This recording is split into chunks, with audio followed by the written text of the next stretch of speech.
It was a no-show for Joe. The American president went missing as the G20 heads of states assembled in Brazil's Rio de Janeiro for a family photo. And wait, you cannot see Canada's Justin Trudeau either. I'm not saying it made any difference though. The business went as usual and the crowd of global leaders dispersed. And then emerged Biden and Trudeau from shadows. They were looking shocked, sad, and confused. Both leaders were sad that they missed their last G20 photo. To make up for the missed opportunity, Biden and Trudeau roped Italian Prime Minister Giorgia Meloni in and made their own huddle. The fact that not even a single person on the stage cared to wait for Biden and Trudeau speaks volume of the fact that the world has stopped respecting the US as well as Canada under these two clowns. To put up a face, US officials later said, oh, Biden was busy with some other meeting.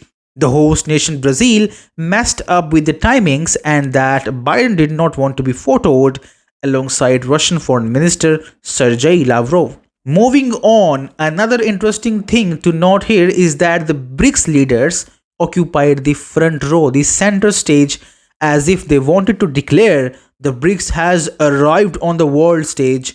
Host Lula, PM Narendra Modi of India, China's Xi Jinping, and South Africa's Ramaphosa all stood strong right in the front row. The host Brazil delivered a strong message here: the global south is the future.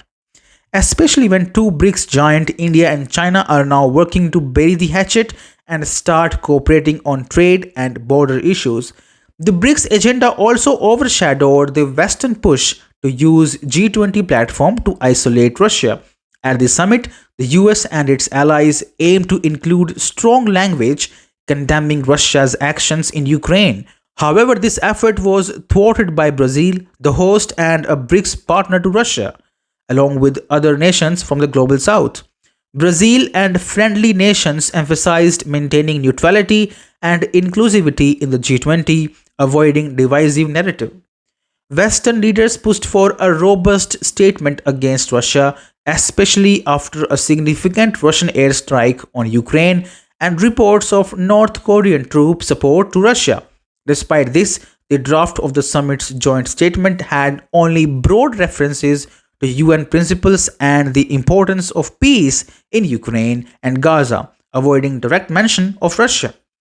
In Rio, negotiators also struggled to agree on climate financing.